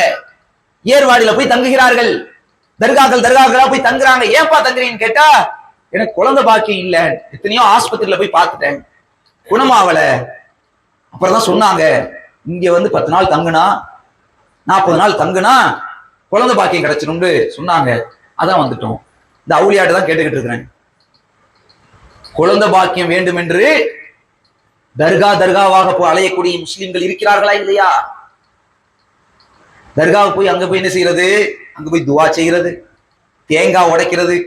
கோயில்கள் நடக்கும், அதையே நடக்கும். அங்க சேம் தேங்காய் உடைக்கிறது, உருண்டு பிறல்றது, எங்க மண்ணுல பிறண்டு உருள்றது, அதுங்க தரக்கூடிய அந்த திருநீரை எடுத்து பூசுறது, எண்ணெயை எடுத்து தேய்க்கிறது, அங்க மயிலேறுகளை வந்து அடி வாங்குறது, எல்லா விதமான அனாச்சாரங்கள். ஹஜ்ஜில போய் அங்க காபத்துல்லாவை தவாப் செய்யற மாதிரி இங்க தர்காவை தவாப் செய்யறது. அல்லாஹ் வந்து அதை ஒரு வணக்கமா செய்ய சொல்றான். அங்க தவாஃப்ங்கிறது காபத்துல்லாவை தவிர வேற எங்கேயும் தவாப் செய்யக்கூடாது, எங்கேயும் சுற்றி வரக்கூடாது. அது அல்லாஹ்வுடைய வணக்கம், அல்லாஹ் சொல்லக்கூடிய வணக்கம். அது அல்லாஹ்வுக்காக நம்ம செய்கிறோம். இங்க என்ன நடக்குது? போய் தர்காவை போய் சுத்துறாங்களா? இது எல்லாமே அது மட்டும் இல்ல, நேர்ச்சைங்கிறது வணக்கம். அல்லாஹ்வுக்கு மட்டும்தான் நேர்ந்துக்கிறணும். அல்லாஹ்வுடைய பெயரால் நேர்ந்து அல்லாஹ்வுக்காக அறுத்து பள்ளிடணும். சொல்றாங்க, நான் அவுளியாக்கு நேர்ந்துக்கிட்டேன், கோட்டப்பண்ண ராவுத்தரப்பாக்கு நான் நேர்ந்திருக்கிறேன், அங்க போய் 2 கிடாயை அறுத்து பள்ளிடணும். நடக்குதா இல்லையா? அங்க போய் மொட்டை அடிக்கிறது, நாகூர்ல, ஏர்வாடியில, கோட்டப்பண்ணத்துல, இன்னும் பல தர்காக்கள்ல போய் அறுத்து பள்ளிடுறது. பிரான்மலைக்கு இங்க ஆடுகளை கொண்டு போய் அங்க என்ன செய்யறது? அறுத்து பலியிடுவது. அல்லாஹ்வுக்கு செலுத்தக்கூடிய வணக்கங்களை மற்றவர்களுக்கு செலுத்தினால் இதானப்பா இணை வைப்பு. அல்லாஹ்வுக்காக அறுத்து பலியிட வேண்டியது அல்லாமல் மற்றவர்களுக்காக நீங்கள் அறுத்து பலியிட்டால் அது ஷிர்க் இல்லையா? நாங்க வணங்கல, நாங்க அவங்களை அல்லாஹ்னு சொல்லல, அல்லாஹ்னு நீங்க சொல்லவில்லை. அல்லாஹ்வுக்கு செலுத்தக்கூடிய வணக்கத்தை செய்து விட்டால் அது வணங்குறது தானே. இங்க இருந்து கொண்டு முஹையதீன் ஆண்டவளேன்னு கூப்பிடுறோமே, அதுக்கு பேர் என்ன? ஒரு தலைவலி வந்தால், இப்போ கொஞ்சம் ஏகத்துவ பிரச்சாரம் வந்த பிறகு கொஞ்சம் குறைந்து விட்டது. ஒரு 20-25 வருஷத்துக்கு முன்னாடி நம்மளுடைய பாட்டிமார்கள் சின்ன தலைவலி வந்துட்டாங்க, தடுக்கி விழுந்தா கூட யா அல்லாஹ்னு வாயில வராது, முஹையதீன் ஆண்டவளேன்னு கூப்பிட்டுருவாங்க. யார் அது முஹையதீன் ஆண்டவோ? யார் அது? பகதாதுல, ஈராக்ல இருக்கக்கூடிய பகதாதில் அடங்கப்பட்டிருக்கக்கூடிய பல ஆண்டுகளுக்கு முன்னாடி ஒரு ஏகத்துவவாதியாக அல்லாஹ்வுக்கு இணை வைக்காமல் ஒரு ஏகத்துவத்தை எடுத்து சொன்ன ஒரு நல்ல மனிதர். அவரை அடக்கம் செய்துவிட்டு அவருக்கு மேல ஒரு கட்டடத்தை கிளப்பி அங்க செய்யறது மட்டுமல்லாமல் இங்கிருந்து கொண்டு அழைக்கிறார்கள். எப்படி அழைக்கிறாங்க? இங்கிருந்து கூப்பிட்டால் அல்லாஹ்வுக்கு எப்படி கேட்குமோ, அல்லாஹ்வை கூப்பிட்டால் எப்படி அல்லாஹ் கேட்கும்? அல்லாஹ் செவிய இருக்கக்கூடிய ஆற்றல் இருக்குதா இல்லையா? அது மாதிரி யா அல்லாஹ்னு அழைத்தால் அல்லாஹ் கேட்பதை போன்று யா முஹையதீன் அப்துல் காதிர் அவர்களே என்று அழைத்தால் முஹையதீன் அப்துல் காதிர் ஜிலானிக்கும் கேட்கக்கூடிய ஆற்றல் இருக்குது. அப்படி நம்புறாங்களே, இதுவும் இந்த நம்பிக்கையே ஷிர்க் தானே. ஏன்? வலம் யகுல்லஹு குஃபுவன் அஹத்னு பார்த்தமே, அவனுக்கு நிகர் யாரும் இல்லைன்னு அல்லாஹ் சொல்றானே. அல்லாஹ்வுக்கு நிகர் ஆக்குறீங்களா இல்லையா? அல்லாஹ்வை போன்று இவரும் கேட்கிறார்னு ஆக்குறீங்களா இல்லையா? அல்லாஹ் எப்படி கேட்கிறான்? எந்த நேரத்தில் கேட்டாலும் அல்லாஹ்விடத்தில் கேட்டாலும் அல்லாஹ் செவியேற்பான். நம்மை போன்ற எத்தனை நபர்கள் கேட்டாலும் ஒரே நேரத்துல கோடி நபர்கள் அல்லாஹ்விடத்துல கையேந்து அவங்கவங்க கோரிக்கை அல்லாஹ்விடத்தில் கேட்டாலும் அல்லாஹ்வுக்கு கேட்கக்கூடிய ஆற்றல் இருக்குது. எந்த மொழியிலிருந்து கேட்டாலும் எந்த இடத்திலிருந்து கேட்டாலும் செவியேற்கக்கூடிய ஆற்றல் அல்லாஹ்வுக்கு இருக்குது நம்புறமே. இது அல்லாஹ்வுக்கு மட்டும்தான் இருக்கு நம்பணும். இல்ல அல்லாஹ்வை போன்று இவரும் கேட்பார். எப்படி கேட்பார்? எந்த நேரத்துல எத்தனை பேரு எந்த இடத்திலிருந்து எந்த மொழியிலிருந்து கூப்பிட்டாலும் அல்லாஹ் கேட்பதை போன்று இவருக்கும் கேட்கக்கூடிய ஆற்றல் இருக்குது நம்புனா அதுக்கு பேர் என்ன? அப்படித்தான் நம்புறாங்க. நீங்க இங்க ராஜேந்திரபுரத்துல இருந்து கொண்டு வெட்டி வயல்ல இருந்து கொண்டு அறந்தாங்கில இருந்து கொண்டு முஹையீன் அப்துல் காதர் ஜிலானின்னு கூப்பிடுகிறார்கள் என்றால் எந்த நம்பிக்கையில கூப்பிடுறாங்க, எந்த ஈமான்ல கூப்பிடுறாங்க? அல்லாஹ்வை போன்று அவருக்கும் அந்த ஆற்றல் இருக்குது. பிரார்த்தனை செய்தால், துஆ செய்தால் அல்லாஹ் எப்படி செவியேற்பானோ அதே போன்று பகதாதில் அடங்கி இருக்கக்கூடிய முஹையீன் அப்துல் காதர் ஜிலானி செவியேற்கிறார், நம்புறோமே. அவர் மீது நம்பிக்கை ஈமானை வைத்து விட்டோமே, அவர் மீது தவக்கல் வைத்து விட்டோமே. அப்ப முடிஞ்சு போச்சே. நாம் செய்த தொழுகை, நாம் வைத்த நோன்பு, நாம் ஹஜ் செய்த அத்தனை நன்மைகளும் சுக்குநூறா போய்விடும். ஒருவர் இணை வைத்து விட்டால் அவர்களுடைய அமல்கள் எல்லாம் அழிந்து போய்விடும் என்று அல்லாஹ் சொல்லி காட்டுறான். லா இன் அஷ்ரக்த லா யஹ்பதன் அமலுக். குர்ஆன்ல அல்லாஹ் சொல்லி காட்டுறான், நபியே நீர் இணை கற்பித்தாலும் உமது அமல்கள் அழிந்து போய்விடும் அல்லாஹ் சொல்றான். எவர்கள் அல்லாஹ்விற்கு இணை கற்பிக்கின்றார்களோ அவர்கள் செய்த அனைத்தும், அவர்கள் செய்த அமல்கள் எல்லாம் அழிந்து போய்விடும், சுக்குநூறாகிவிடும் அல்லாஹ் குர்ஆன்ல சொல்லி காட்டுறான். இப்ப நம்ம நினைக்கிறோம் நம்ம தொழுதா நம்ம சொர்க்கத்துக்கு போயிடலாம், சொர்க்கத்துக்கு போகலாம், நோன்பு வைத்தால் சொர்க்கத்துக்கு போகலாம், திக்ர் செய்தால் சொர்க்கத்துக்கு போகலாம், மாற்று கருத்து இல்லை. அல்லாஹ்வுக்கு ஷிர்க் வைக்காம இருக்கணும்.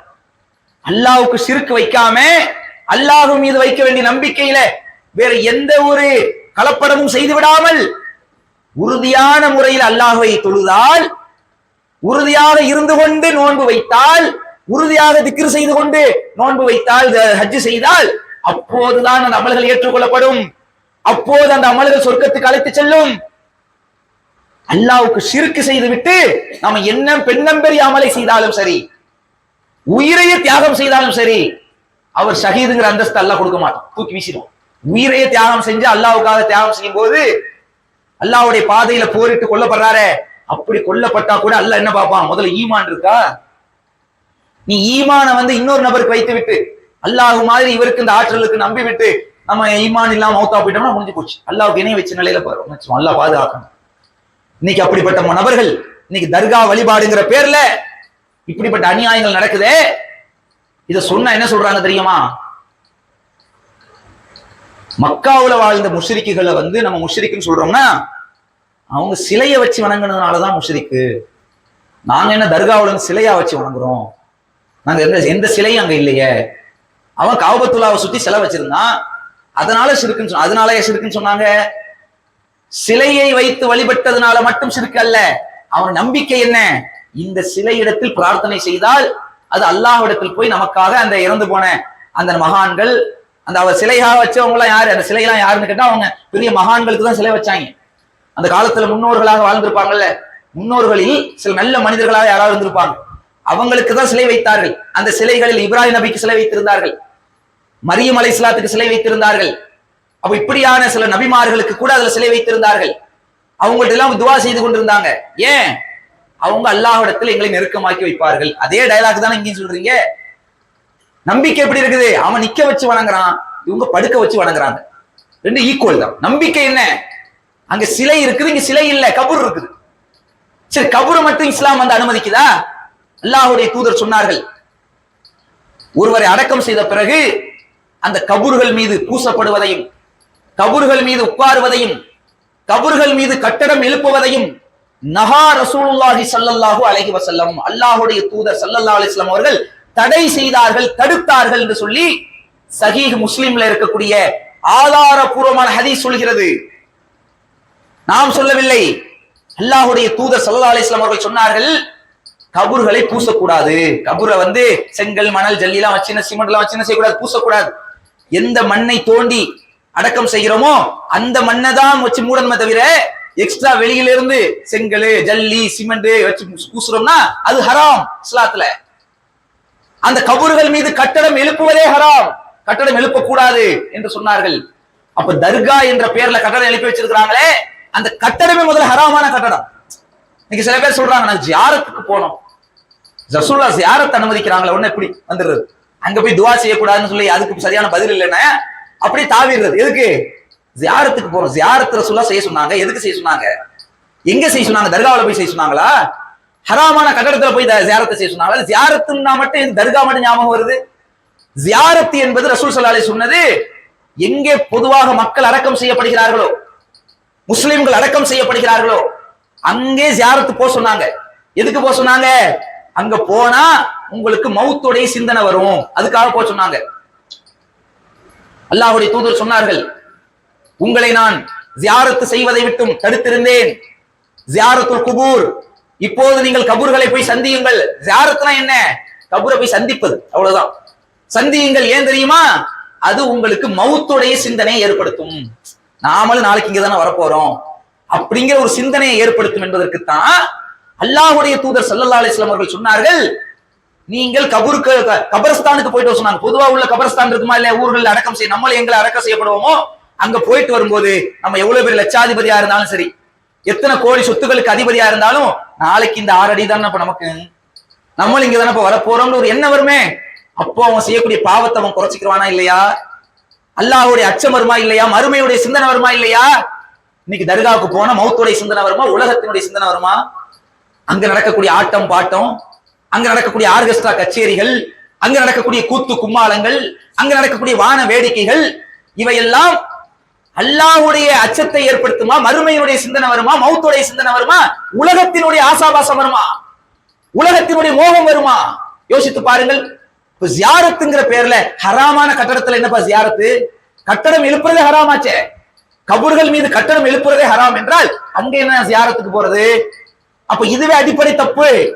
அடுத்து ரசூலுல்லாஹி ஸல்லல்லாஹு அலைஹி வஸல்லம் சொன்னார்கள், மரணிப்பதற்கு சில நாட்களுக்கு முன்பாக சொன்னார்கள், ஒரு சில நாட்கள் தான் இருக்கு மௌத்தா போறதுக்கு முன்னாடி, உடல் காய்ச்சல்ல அவங்களால எந்திரிச்சு உட்கார முடியல, போர்வை இழுத்து போத்தி கொண்டிருக்கிற நிலை, போர்வையை திடீரென்று விலக்கி விட்டு எழுந்து உட்காருகிறார்கள் அல்லாஹ்வுடைய தூதர். உட்கார்ந்து விட்டு சொன்னார்கள், லஅனல்லாஹு யஹூத வ நஸாரா, யஹூதிகளையும் நஸாராக்களையும் அல்லாஹ் சபிப்பானாக, யூதர்களையும் நஸாராக்களையும் அல்லாஹ் சபிக்கட்டும். ஏன் தெரியுமா? இத்தஹது குபூர அம்பியாயிஹி மஸாஜிதா, அவர்கள் தங்களுக்கு அனுப்பப்பட்ட நபிமார்களுடைய கபறுகளை வணங்கும் இடமாக ஆக்கி கொண்டார்கள். சஹீஹுல் புகாரியில் வரக்கூடிய ஹதீஸ் நாம சொல்லவில்லை, ஏராளமான இடங்களிலே சஹீஹுல் புகாரி கிதாபில் பதிவு செய்யப்பட்டுள்ள ஆதாரப்பூர்வமான செய்தியை சொல்கிறேன். அல்லாஹ்வுடைய தூதர் சொன்னார்கள், யஹூதிகளும் நஸாராக்களையும் அல்லாஹ் சபிக்கட்டும். ஏன்? அல்லாஹ்வுடைய லஅனத் அவங்க மேல ஏன் இறங்குது தெரியுமா? அவங்க செஞ்ச தப்பு என்ன தெரியுமா? அவர்களுக்கு அனுப்பப்பட்ட நபிமார்களுடைய கபர்கள் அவங்க இறந்து போனதுமே அவங்களை அடக்கம் செய்து அந்த அடக்கத்தலத்துல போய் வணக்கங்களை செய்து கொண்டார்கள். அடக்கத்தலத்தை வணக்கத்தலமாக வணங்கக்கூடிய இடமாக ஆக்கி கொண்டார்கள். இன்னொரு ஹதீஸ்ல வருகிறது, அல்லாஹ்வுடைய ரசூல் சொல்கிறார்கள், இதா மாத்தா ரஜுலு சாலிஹுன் ஃபமாத், அவர்களில் நல்ல மனிதர்கள் இறந்து விட்டால், பனவு அலா கபரிஹி மஸ்ஜிதா, அவர்களுடைய கபர்கள் மீது மஸ்ஜிதுகளை எழுப்பிக் கொள்வார்கள். யார்? இந்த யஹூதிகள் செய்வாங்க, கபர்கள் மீது மஸ்ஜிதுகளை எழுப்பிக் கொள்வார்கள். இதை சொல்லிட்டு ரசூலுல்லாஹ் சொல்றாங்க, உலாயிக ஷிராருல் ஹல்கி இந்தல்லாஹி யௌமல் கியாமா, இவர்கள்தான் அல்லாஹ்வுடைய படைப்பிடங்களிலே மிகவும் மோசமானவர்கள். கியாமத் நாள்ல அல்லாஹ் படைத்த படைப்புகளிலே மிக மோசமானவர்கள் யார் தெரியுமா? நல்ல மனிதர்களை மட்டும் தனியா அடக்கி வச்சு அங்க போய் வழிபாடு செய்கிறார்களே, அங்க போய் வணக்கங்கள் செய்கிறார்களே, இவர்கள் தான் மிக மோசமானவர்கள் என்று அல்லாஹ்வுடைய தூதர் ரசூலுல்லாஹி ஸல்லல்லாஹு அலைஹி வஸல்லம் அவர்கள் சொன்னார்களே. அதே காரியத்தை இன்னைக்கு செய்யறாங்களப்பா. தர்காங்கிற பேர்ல கபூர்ல வைத்துக் கொண்டு துவா செய்கிறார்கள், அங்க போய் வழிபாடு செய்கிறார்கள், தலையை கொண்டு போய் நெற்றியை கொண்டு போய் தரையில், அல்லாஹ்வுக்காக மட்டும்தான் தரையில் வைக்க வேண்டும் சஜிதா செய்வது, கபூர்ல போய் சஜிதா செய்கிறார்கள். இதுவெல்லாம் இணை வைப்பு இல்லையா? அப்ப இந்த இணை வைப்புங்கிற காரியத்தை முஸ்லிம் சமுதாயத்தில் இருந்து கொண்டே செய்யறாங்க. அவர்களுக்கு ஷிர்க்னா என்னன்னு தெரியல, ஷிர்க்னா என்னன்னு சொல்லிக் கொடுக்க வேண்டிய நிலையில் இன்னைக்கு ஏகத்துவாதிகளாக இருக்கக்கூடிய நாம தான் இருக்கிறோம். அல்லாஹ்வை மட்டும் வணங்க வேண்டும் என்ற வார்த்தையில சொல்வது கூடாது, செயலில் நாம் காட்டுவதோடு அவர்கள் செய்யக்கூடிய அந்த ஷிர்கான காரியங்களை குறித்து எச்சரிக்கை செய்ய வேண்டும். அதிலிருந்து அவர்களை மீட்பதற்காக நாம் போராட வேண்டும். ஒரு நபர் இணை வைப்பில் இருக்கும் வரை நம்முடைய பிரச்சாரங்கள் ஓயக்கூடாது. நம்ம நினைக்கிறோம், நம்ம தான் ஷிர்கில் வெளியே வந்துட்டோமே, நம்ம தான் தர்காவுல இருந்து வெளியே வந்துட்டோமே, நம்ம தான் அல்லாஹ்வை மட்டும்தானே வணங்குறோம் நினைப்போம். நம்மை சுற்றி நம்முடைய சொந்த பந்தங்கள், நம்முடைய உற்றார் உறவினர்கள், நம்முடைய ஊரை சேர்ந்த பல மக்கள் ஷிர்கில் ஒரு நபர் இருக்கும் வரை ஷிர்க்குக்கு எதிரான பிரச்சாரம் தொடர்ந்து கொண்டே இருக்க வேண்டும். அப்படிப்பட்ட பிரச்சாரங்களை வீரியப்படுத்த வேண்டும் என்பதே இந்த நேரத்தில் அடிப்படையாக சொல்லிக் கொள்கிறோம். இதற்கு அடுத்து இந்த தர்கா வழிபாடு என்ற இந்த வழிபாட்டோடு ஷிர்க் முடியவில்லை. முஸ்லிம்களிடத்தில் இன்னும் பல நம்பிக்கைகள்ல ஷிர்க் வைக்கிறாங்க. எப்படி தெரியுமா? ஒருத்தருக்கு உடல்நிலை சரியில்லாம போய்விட்டால் என்ன செய்யணும்? மார்க் என்ன சொல்லுது?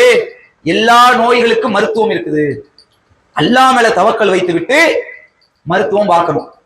அந்த மருந்தை நோக்கி போகும்போது கூட டாக்டர் கூட என்ன சொல்லுவான், நாங்க ட்ரீட்மெண்ட் தான் பண்ணியிருக்கிறோம், இந்த நோய் குணமடைகிறது அல்லாஹ் இடத்துலதான் இருக்குது, உங்க கடவுள்கிட்ட வேண்டிக்கிறீங்கன்றோம். இதுதான் நம்பிக்கை. நம்ம நோயை குணப்படுத்தக்கூடிய ஆற்றல் அல்லாஹ்கிட்ட மட்டும்தான் இருக்கு. ஆனா அந்த ட்ரீட்மெண்ட் போறோம், நோய் குணமாகலன்னா அல்லாஹ் மேல கையை ஏந்திக்கிட்டு சகித்து கொண்டு இருக்க வேண்டும். இதான் மார்க்க சொல்லக்கூடிய கட்டளையாக இருக்கு. உதாரணத்துக்கு குழந்தை பாக்கியம் இல்லைன்னு வச்சுக்கிறீங்க, இது ஒரு குறையாக இருக்குது, அதுக்கு சில ட்ரீட்மெண்ட்லாம் இருக்கு, போய் பாக்குறாங்க, பல ஆஸ்பத்திரிக்கு போயாச்சு, குழந்தை பாக்கியம் கிடைக்கல, என்ன செய்யணும்? என்னதான் ஆஸ்பத்திரிக்கு போனாலும் முதன்மை என்ன? அல்லாஹ் தான். அல்லாஹ் நாடுனா நம்ம குழந்தை கிடைக்கும். உலகத்துல சில ட்ரீட்மெண்ட் பண்றோம், குழந்தை வரலையா அல்லாஹ் மேல தவக்கல் வைத்துக் கொண்டு நீங்க என்ன செய்யணும்? குழந்தைக்காக சகித்துக் கொண்டு பொறுமையா இருக்கணும். இப்ப உதாரணத்துக்கு இப்ராஹிம் அலைஹிஸ்ஸலாம் நமக்கெல்லாம் தெரியும். இப்ராஹிம் நபி எப்படிப்பட்ட ஒரு தூதர்? அல்லாஹ்வுடைய உற்ற தோழர்னு அல்லாஹ் சொல்றான். வத்தஹதல்லாஹு இப்ராஹிம கலீலா, இப்ராஹிமை உற்ற தோழராக ஆக்கி கொண்டோம் அப்படின்னு அல்லாஹ் சொல்றான். அப்ப அல்லாஹ்வுடைய உற்ற தோழர், அல்லாஹ்வுடைய உற்ற தோழர் சொல்லப்பட்ட இப்ராஹிம் நபிக்கு திருமணம் முடிந்த உடனே அல்லாஹ் குழந்தை பாக்கியத்தை கொடுக்கல. இப்ராஹிம் நபியுடைய வரலாறு படிக்கிறோம், அதுல என்ன படிப்பினை இருக்கு? நிறைய படிப்பினைகள் இருந்தாலும் அதுல ஒரு படிப்பினை என்ன? அல்லாஹ்வுடைய க்ளோஸ் ஃப்ரெண்டா இருந்தா கூட அல்லாஹ் சோதிப்பான். சில நேரங்கள்ல அவங்க கேட்கறது கிடைச்ச உடனே கிடைக்காது, தாமதமாக அல்லாஹ் எப்ப கொடுக்குறான்? முதுமை பருவத்துலதான் இப்ராஹிம் நபிக்கு குழந்தை பாக்கியம் கிடைக்குது. அவங்க போய் இணை வச்சாங்களா? அல்லாஹ்விடத்தில் மட்டும்தான் தவக்கல் வைத்துக் கொண்டு அல்லாஹ்விடத்திலேயே துவா செய்து கொண்டிருந்தாங்களே தவிர அவங்களுக்கு முன்னாடி அனுப்பப்பட்ட நபிமார்கள்ட்ட போய் துவா செஞ்சுக்கிட்டு இருந்தாங்களா? நீங்க போய் எங்களுக்கு ஆதம் நபியே, நூஹு நபியே, நீங்க எங்களுக்கு அல்லாஹ்விடத்துல போய் துவா செய்யுங்க அப்படின்னு சொல்லி அல்லாஹ்விடத்துல பரிந்துரை செய்யுங்கன்னு சொல்லி கேட்டாங்களா? அல்லாஹ்விடத்திலே தவக்கல் வைத்து விட்டு சகித்துக் கொண்டிருந்தாங்க, அல்லாஹ்விடத்துல உதவி தேடினாங்க. ரப்பி ஹப்லி மினஸ் சாலிஹீன், இறைவா எனக்கு சாலிகான குழந்தையை தான் சொல்லி அல்லாஹ்விடத்துல மட்டும் தான் கேட்டாங்க, அவங்களுடைய முன்னோர்கள்ட்ட போய் கேட்கல. அப்ப இது இணை வைப்பு, அல்லாஹ்வுக்கு தவிர மற்றவர்களுக்கு துவா செய்வது இணை வைப்பு. ஆனா இன்னைக்கு என்ன நடக்குது தெரியுமா? குழந்தை பாக்கியம் இல்லைன்றதுமே என்ன செய்யறாங்க? நீங்க அங்க ஒரு பாவா இருக்காரு, அங்க போனீங்கன்னா அவர் தாயத்து கட்டி தருவாரு, கயிறை கொண்டு வந்து கையில கட்டி தருவாரு, மந்திரிச்சு என்ன செய்வாரு? அவர் வந்து ஒரு கயிறு தருவாரு, அந்த கயிறை கையில கட்டிக்கிறங்க, கழுத்துல கட்டிக்கிறங்க, இடுப்புல கட்டிக்கிறங்க. சின்ன சின்ன பிள்ளைகளுக்கு தாயத்து தொங்கு, தாவிஸ் கவுரு. என்னப்பா அந்த ஆலிம் சாட்ட போனா அவர் என்ன செய்வாரு? ஓதி மந்திரிச்சு தருவாரு, அதை கொண்டு வந்து கழுத்துல இடுப்புல கட்டி வைத்துக் கொண்டால் நமக்கு நோய் குணமாக நம்புறாங்க, ரிசுக்கு வரும் நம்புறாங்க. இது ஷிர்காச்சே. அல்லாஹ்வுடைய தூதர் ஸல்லல்லாஹு அலைஹி வஸல்லம் காலத்தில் இந்த தாயத்து இருந்தது. அல்லாஹ்வுடைய தூதருடைய காலத்துல சில மக்கள் தாயத் அணிந்தார்கள், இந்த மாதிரி நோய் நிவாரணத்துக்காக. யார் செய்தார்கள் தெரியுமா? யூதர்கள். யூதர்கள் தான் இந்த தாயத்து, தர்கா வழிபாடு போன்ற சமாதி வழிபாட்டை உருவாக்கியவர்களே யூதர்கள் தான். அதனாலதான் ரசூலுல்லாஹ் சொன்னாங்க, மன் தஅல்லக தமீமத்தன் ஃபக்கத் அஷ்ரக், எவன் அல்லாஹ்விற்கு பாருங்க தாயத்தை எவன் தொங்க விடுகிறானோ அவன் அல்லாஹ்விற்கு ஷிர்க் செய்து விட்டான். அல்லாஹ்வுடைய தூதர் சொன்ன ஆதாரப்பூர்வமான ஹதீஸ். இது எதுவுமே நாம சொன்னது கிடையாது. தாயத்தை அணியக்கூடாது என்று நாம் சொல்கிறோம் என்றால் எதற்கு? ரசூலுல்லாஹி ஸல்லல்லாஹு அலைஹி வஸல்லம் சொன்னார்கள், எவன் தாயத்தை தொங்க விடுகிறானோ அவன் அல்லாஹ்விற்கு ஷிர்க் வைத்து விட்டான். ஏன்? அல்லாஹ் நோயை குணப்படுத்துவதை போன்று இந்த கயிறுக்கும் ஆற்றல் இருக்குது. இந்த கயிறை வந்து கையில தொங்க விட்டா அது நோய் குணப்படுத்தும். சில பேர் என்ன செய்யறாங்க? வீட்டு வாசல தகட மாற்றுறது. எவனாவது ஏதாவது ஓதி தந்துட்டாருன்னா ஒண்ணு அதுக்கு பவர் இருக்கு நம்பி தகட வாங்கி மாற்றுறது. சில வீடுகள்ல போய் பார்த்தா கத்தாழ செடி அது தொங்கும், கந்திஷ்டிக்காக கத்தாழ செடி. சில வீடுகள்ல போய் பார்த்தா தேங்காய், அவர்கள் வந்து வேற கலர்ல தொங்க போட்டாங்கன்னா இவங்க பச்சை துணியை போட்டு என்ன செய்யறது? தொங்க போடுறது. படிகார கற்களை தொங்க போடுறது. சில வீடுகள்ல போய் பார்த்தா எலுமிச்சம்பழம். இந்த மாதிரி ஒவ்வொரு டிசைனாக தாயத்துங்கிற பேர்ல, தகடு என்ற பேர்ல வீட்டு வாசல்ல மாட்டி வைக்கிறது. ஏன்? எங்க வீட்டுக்குள்ள எந்த முசீபத்து வந்துடக்கூடாது, எந்த ஒரு ஆபத்து வந்துடக்கூடாது, அதையெல்லாம் தடுக்கக்கூடிய ஆற்றல் இந்த தேங்காவுக்கு இருக்குது, படிகார கற்களுக்கு இருக்குது, தகடுக்கு இருக்கு நம்புறமே. இது ஷிர்க் இல்லையா? அல்லாஹ் ரப்பல் ஆலமீன் திருமறை குர்ஆன்ல 9வது அத்தியாயம் 51வது வசனத்துல சொல்லி காட்டுகிறான், குல்லை யுஸீபனா இல்லாமா கதபல்லாஹு லனா, நபியே நீங்கள் சொல்லுங்கள், அல்லாஹ் விதித்ததை தவிர வேறு எதுவும் எங்களை அணுகாது என்று சொல்லுங்கள். எப்படி? அல்லாஹ் எதை நமக்கு நாடி இருக்கிறானோ, நன்மையானாலும் சரி தீமையானாலும் சரி, அல்லாஹ் நாடியதான் நடக்குமே தவிர அல்லாஹ் நமக்கு ஒரு துன்பத்தை நாடிவிட்டால் இந்த தேங்காய் தடுத்துரும், இந்த எலுமிச்சம்பழம் தடுத்துரும், இந்த படிகாரக்கல் தடுத்துரும், இந்த தகடு தடுத்து விட நம்பிக்கை வச்சு வச்சுக்கிறீங்க. அல்லாஹ் மேல வைக்கிற நம்பிக்கையே இந்த பொருள் மீது வைத்ததாக ஆகிவிடும். அப்படிப்பட்ட ஒரு நம்பிக்கை வைத்தால் அதுவும் ஷிர்க்குத்தான். அவனுக்கு நிகர் யாரும் இல்லை. அவனுடைய ஆற்றலை, இந்த பொருள் இருக்குது, இந்த எலுமிச்சம்பழத்துக்கு அல்லாஹ்வுடைய ஆற்றல் இருக்குன்னோம்னா ஷிர்காச்சே. இந்த தேங்காவுக்கு அல்லாஹ்வுடைய ஆற்றல் இருக்குன்னோம்னா ஷிர்காகி விட்டதே. அப்படிப்பட்ட ஆற்றல் இருப்பதாக, அல்லாஹ்வை போன்று துன்பத்தை நீக்கக்கூடிய ஆற்றல் தகடுக்கு இருக்கு நம்புனா ஷிர்கு. அந்த இணை வைக்கிற பாவத்தை இன்னைக்கு முஸ்லிம்களே செய்து கொண்டிருக்கிறாங்களா இல்லையா? அப்ப அது மாத்திரமல்ல, இன்னும் நிறைய பாவங்கள். மறைவான ஆற்றல் என்பது இறைவனுக்கு மட்டுமே இருக்குது. இன்னைக்கு ஜோசியம் போய் பாடுறது, ஜோசியக்காரன்ட்ட ஃபயல் கிதாப்ங்கிற பேர்ல இன்னைக்கு முஸ்லிம்கள் சில பேர் என்கிட்ட வாங்க, உங்களுக்கு எதுவும் உங்க வீட்டுல எதுவும் பொருள் காணா போச்சா என்கிட்ட வாங்க, நான் குறி பார்த்து சொல்றேன். ஆடு எங்க நிக்குன்னு பார்த்து சொல்றேன்.